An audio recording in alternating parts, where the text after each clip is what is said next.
Hi students, hello, good morning. How are you? So this is Kishore working as physics lecturer in Vignan College. So we are dealing the lesson motion in a straight line. So in the last session we see some problems. So now we will see some more problems and what is acceleration due to gravity, and we will study something about the acceleration due to gravity.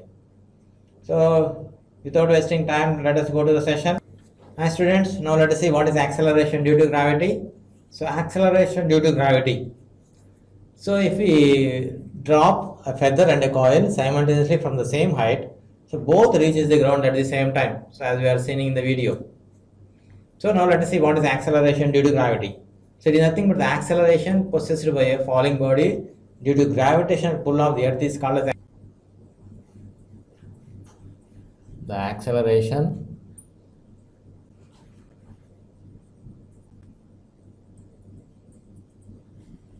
possessed by a falling body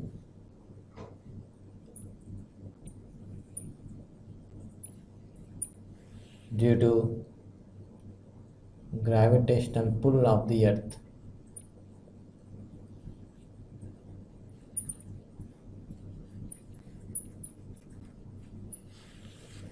So what is acceleration due to gravity? The acceleration possessed by a falling body due to gravitational pull of the earth is called as acceleration due to gravity, and it is denoted by small g. And it is acceleration, so it is a vector quantity.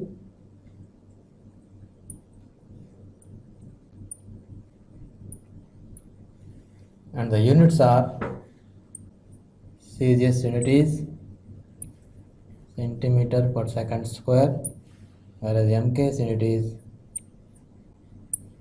meter per second square.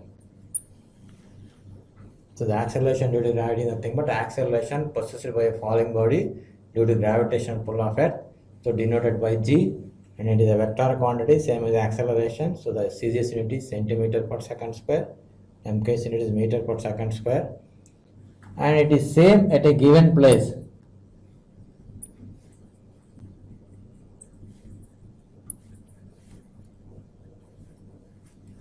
The acceleration due to gravity is same. That means it does not changes. The value of g does not changes at a given place, but it changes from place to place.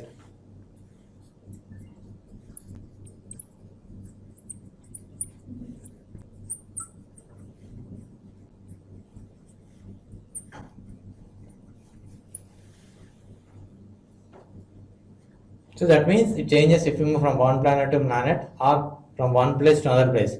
But at a given place, the acceleration due to gravity is same. It does not changes at a given place. So hi students, acceleration due to nothing but it is acceleration possessed by a falling body due to gravitation pull of earth. So it changes from one planet to other planet. Changes from planet to planet.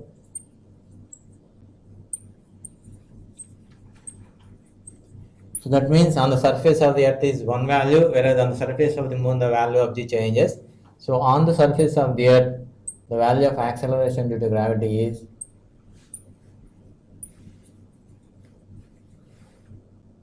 g is equal to 980 centimeter per second square, or in MK system it is 9.8 meter per second square. So this is the value of acceleration due to gravity on the surface of earth, whereas on the surface of the moon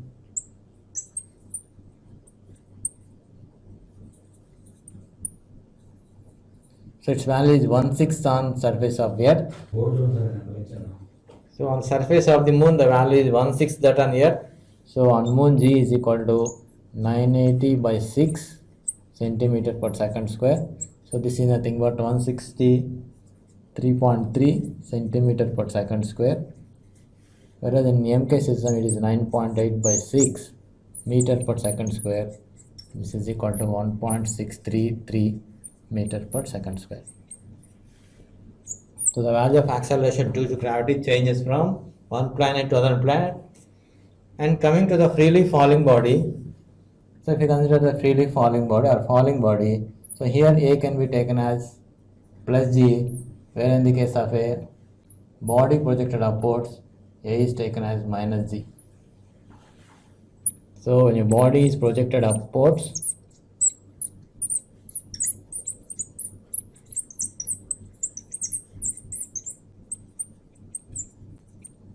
A is equal to minus G, and for a falling body, A is equal to plus G. So this is about acceleration due to gravity. So acceleration due to gravity is nothing but the acceleration possessed by a falling body due to gravitational pull of Earth. So here in main we have to remember that. So for a freely falling body, the acceleration is taken as plus G, whereas for a body projected upwards, A is taken as minus G. On surface of the moon, the value is 1/6 that on Earth. So on moon, G is equal to 980 by 6 centimeter per second square. So this is nothing but 1/6 is taken as plus G, whereas for a body projected upwards, A is taken as minus G. Hi students, now let us see what are the equations of motion for a falling body as well as the equation of motion for a freely falling body. So you already know the equations of motion. There are 4 equations. V is equal to u plus at and s is equal to ut plus half at square, and v square minus c square is equal to 2as, and Sn is equal to u plus ay into 2n minus 1. So what these equations becomes for a falling body, and we know for a falling body A is equal to plus G. So the equations of motion are 4 equations. First one is V is equal to u plus at, and the second one is S is equal to ut plus half at square, and the third one is v square minus u square is equal to 2as. The fourth one is Sn is equal to u plus a by 2 into 2n minus 1. So here we are considering the initial velocity as u, so we may take it as v naught. So if a is equal to plus g, so then this equation becomes, so for a falling body instead of a we are writing g, so v is equal to u plus gt. This is the equation of motion, and the second equation become s is equal to, instead of a we are writing g, ut plus half gt square, whereas the third equation become v square minus c square is equal to 2, instead of here we are writing g, it becomes 2gs, and the fourth equation is Sn is equal to u plus g by 2 into 2n minus 1. So here we are considering u as initial velocity, so instead of u you can take it as v naught also. And let us see the equations of a freely falling body. So what happens these 4 equations for a freely falling body? So for a falling body there is only one condition, a is equal to plus g, but for a freely falling body, so initial velocity u is also becomes 0, freely falling body, and a becomes plus g. So you have to apply these 2 conditions.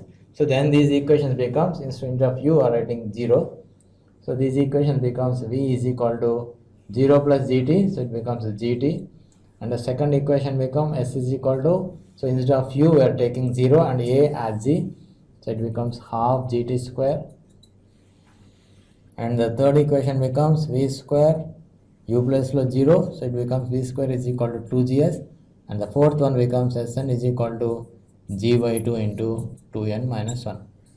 So these are the equations of a freely falling body. So why do you have to use this one is, so for object they may ask, so what is the ratio of velocities in 1 second, 2 seconds, 3 seconds? Then by using this equation we can state directly. So t is given as 1 second, 2 seconds, 3 seconds. So g is a constant, so v proportional to t. So then the ratio of velocities becomes v1 is to v2 is to v3 is equal to 1 is to 2 is to 3. And here also g is a constant, so s proportional to t square, and here v proportional to t because g is a constant 9.8, and here also v square proportional to 2 is a constant, s is a constant, g is a constant, so it becomes s, and here also Sn is proportional to g is a constant, so it is 2n minus 1.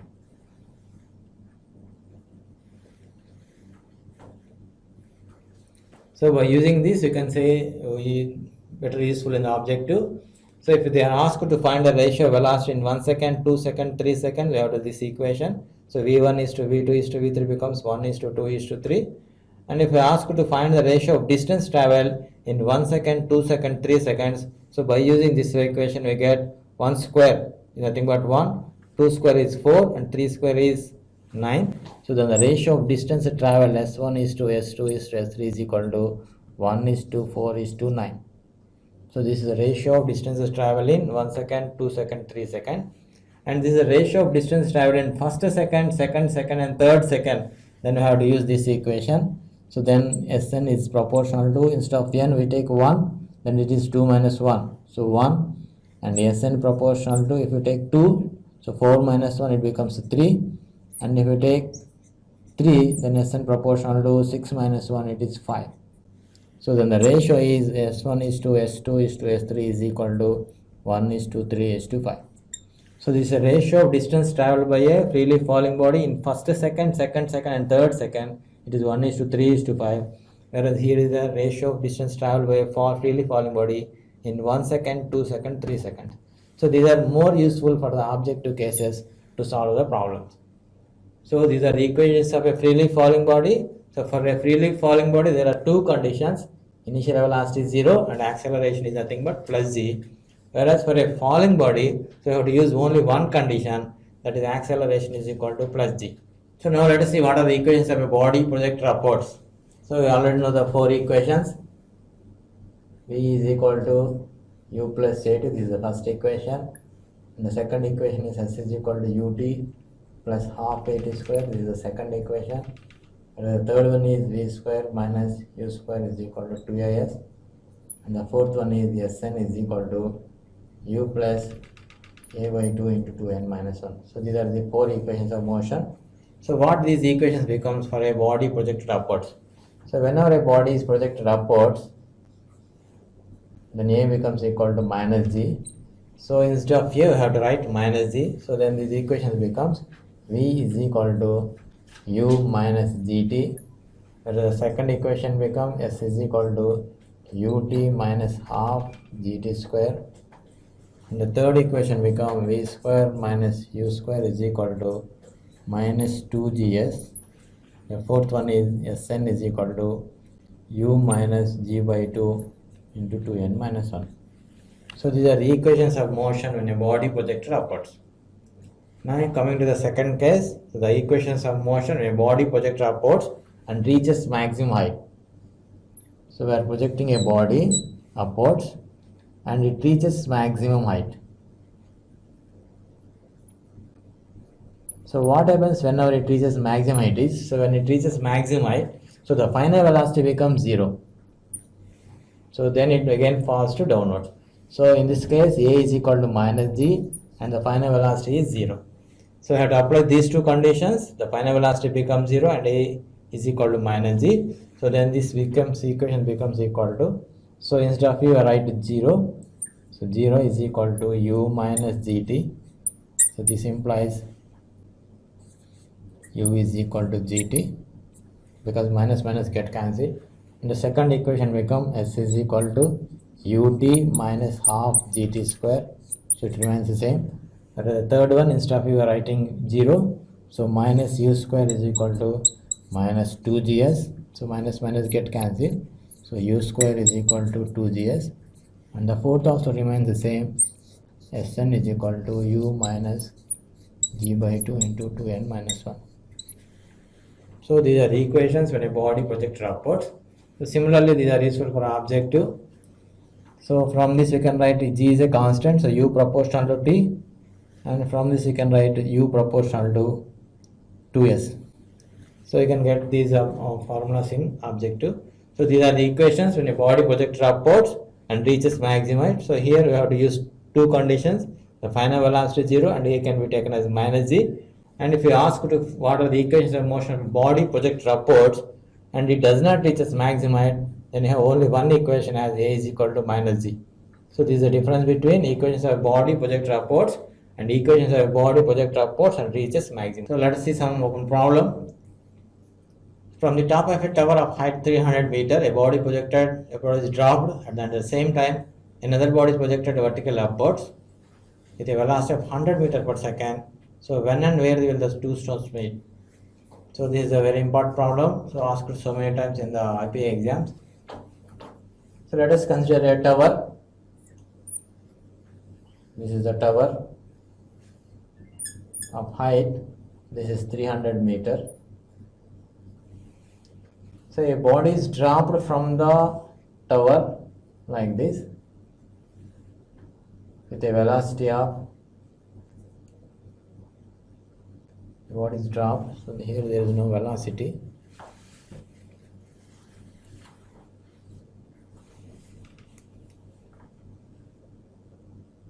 So body is dropped from the tower. At the same time, another body is projected upwards with a velocity of 100 meters per second.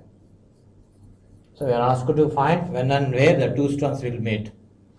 So let us imagine the two stones will meet at this distance. So this is the distance of S1, and let us consider this distance as S2 and time t seconds. So see the problem once again. So a body is dropped from a tower of height 300 meter. At the same time, another body or another stone is projected with a velocity of 100 meters per second. So we are going to find when and where will the two stones meet. That means at what time the two stones meet and what distance will the two stones meet. So there are two bodies or two stones. So let us apply for the first body. That is for a body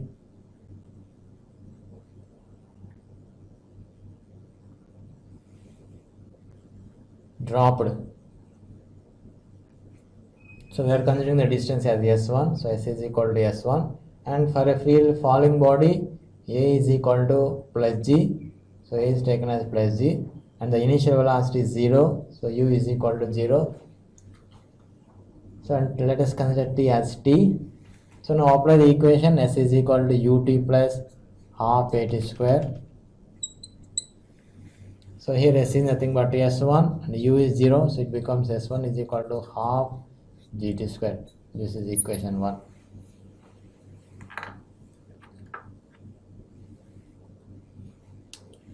Now consider the second body. For a body projected upwards.